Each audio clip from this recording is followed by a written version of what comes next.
People ask me all the time, Mother, how do you do it?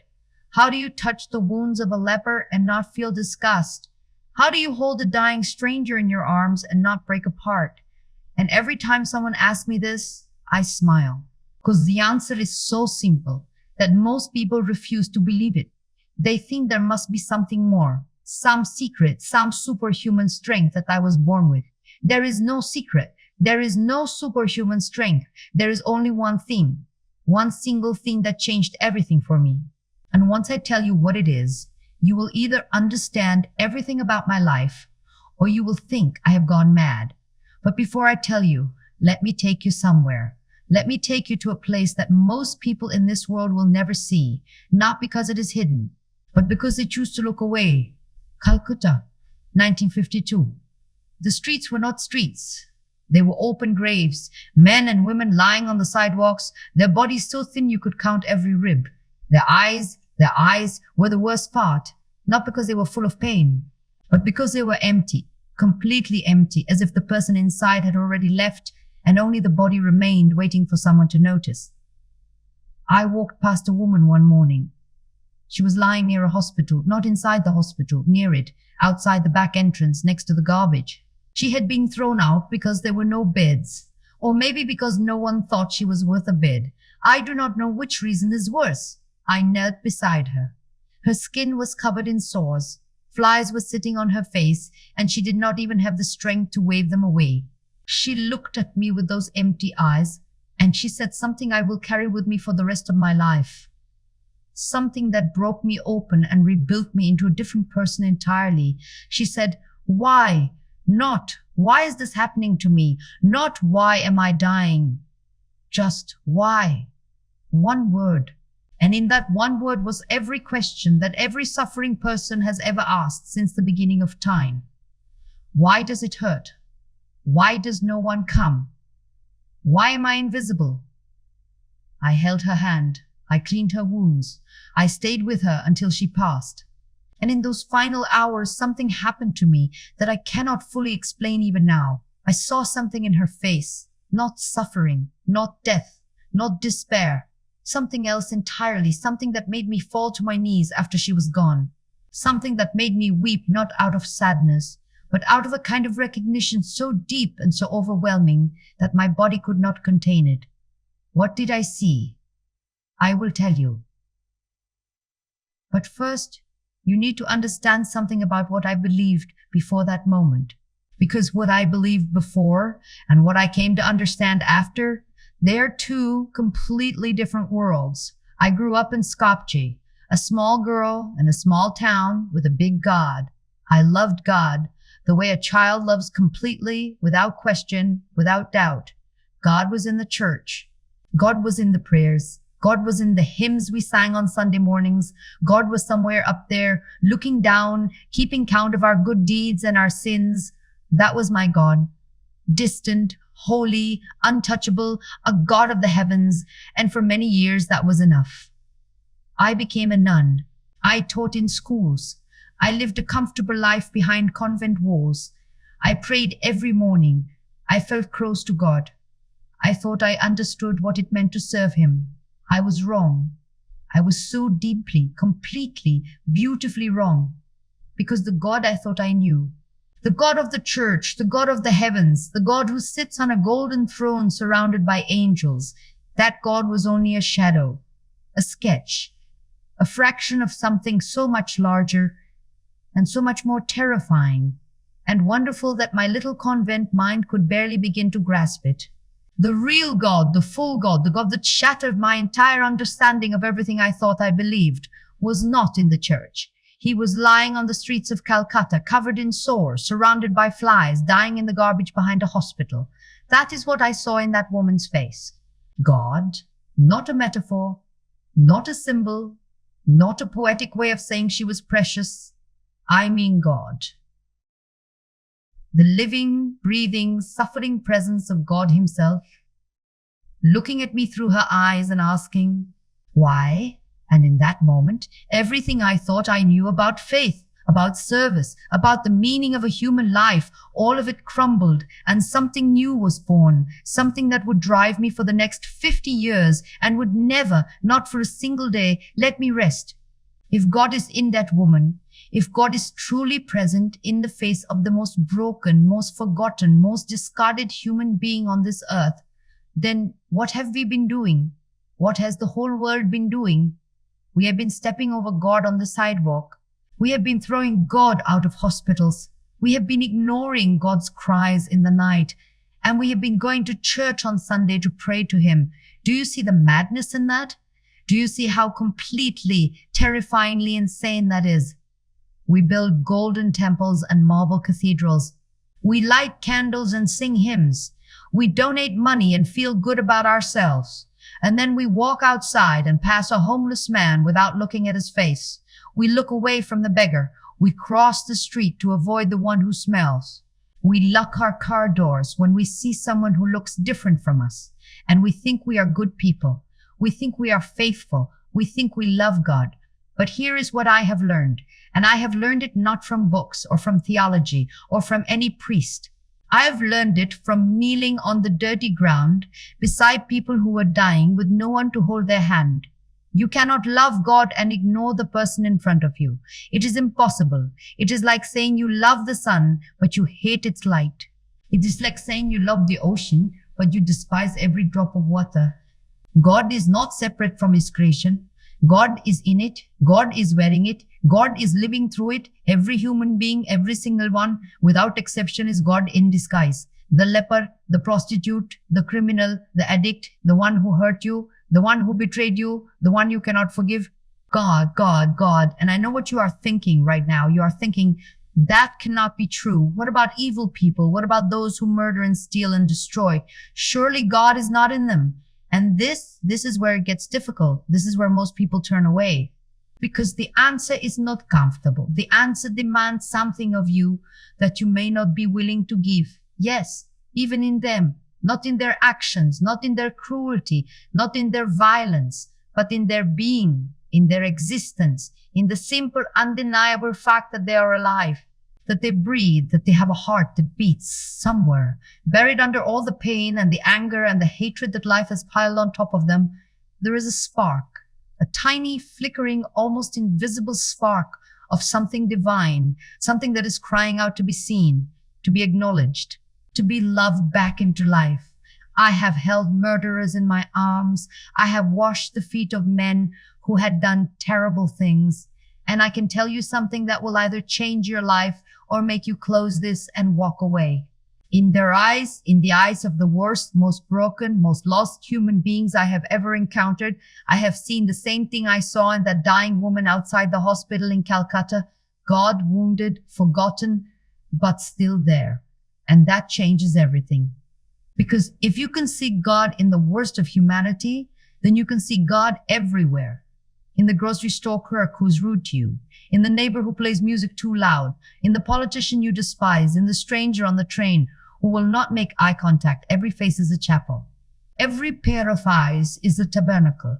Every human voice, no matter how harsh or broken or cruel, carries within it an echo of the voice that spoke the universe into existence. This is not poetry. This is not beautiful language for the sake of beautiful language.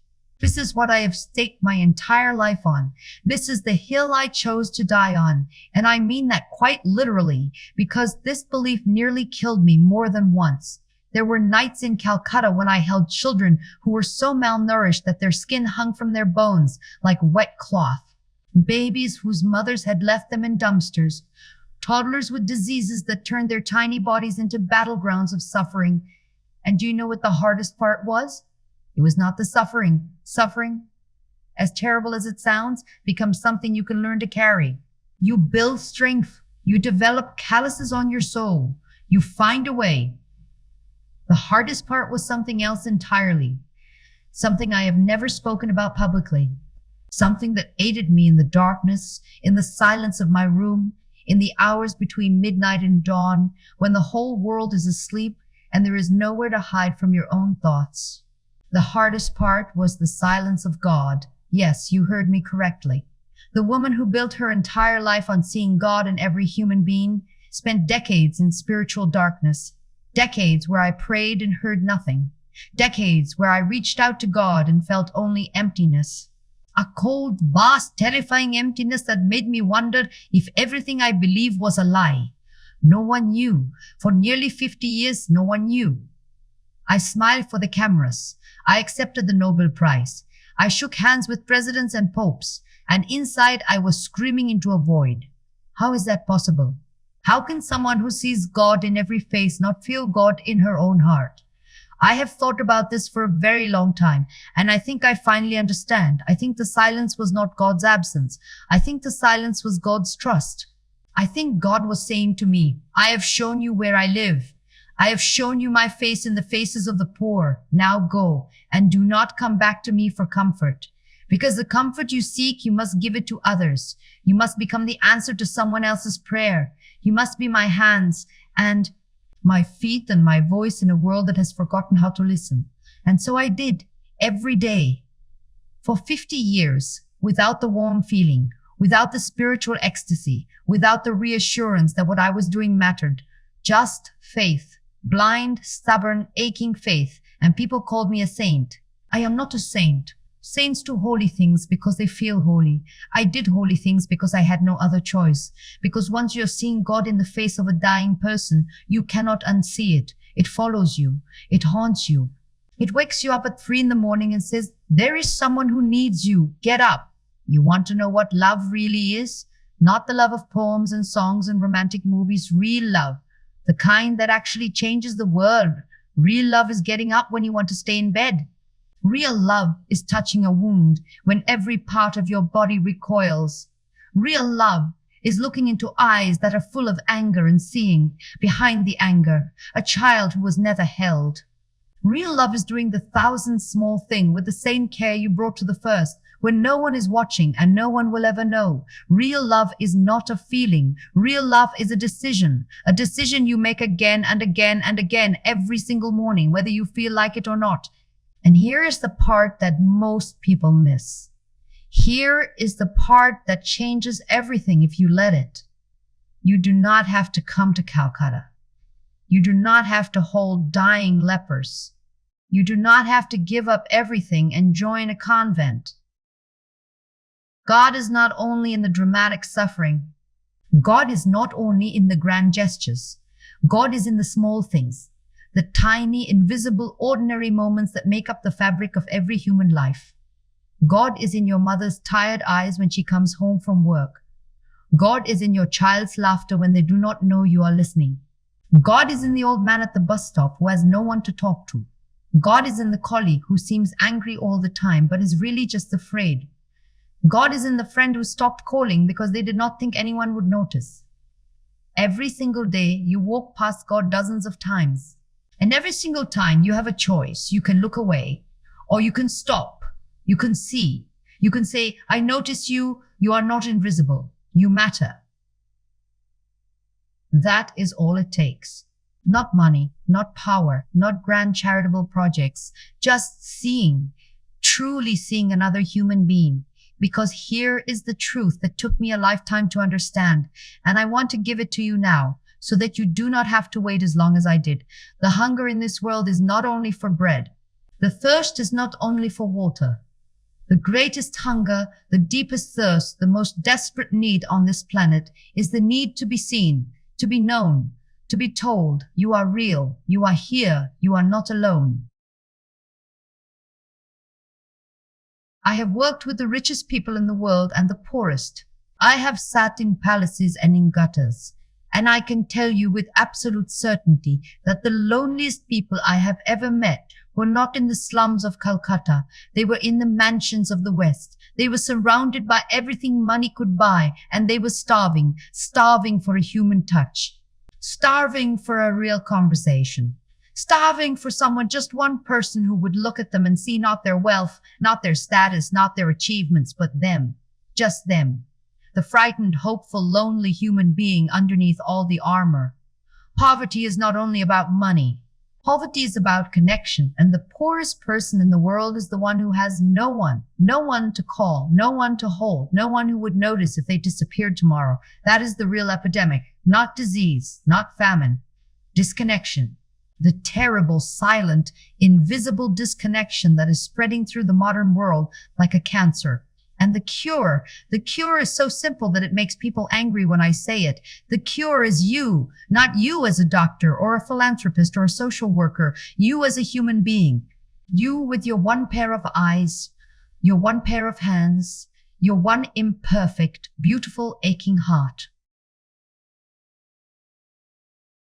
You have the power right now, today, in the next 5 minutes, to completely change someone's world. Not the whole world, one person's world.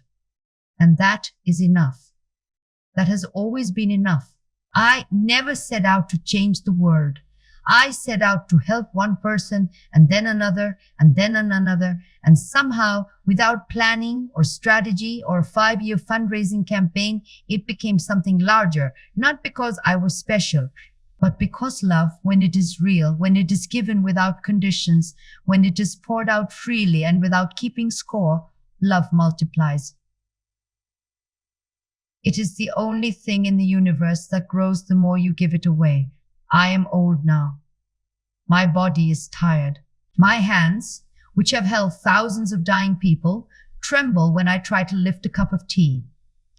My knees, which have knelt on concrete floors and muddy streets and cold hospital tiles, ache with every step. But my eyes still work. And when I look at you, yes, you, wherever you are, whoever you are, whatever you have done or failed to do, I see the same thing I have always seen. God, not because you are perfect, not because you are good, not because you deserve it, but because you exist, because you are here. Because you are alive and breathing and reading these words and wondering somewhere deep inside if your life has meaning. It does. Your life has meaning, not because of what you have accomplished, not because of what the world thinks of you, but because you are a living, breathing expression of something infinite, something that was here before you were born and will be here long after you are gone. Something that chose to become you this particular, unique, never to be repeated you for reasons that are beyond your understanding, but are absolutely real. You are not an accident. You are not a mistake.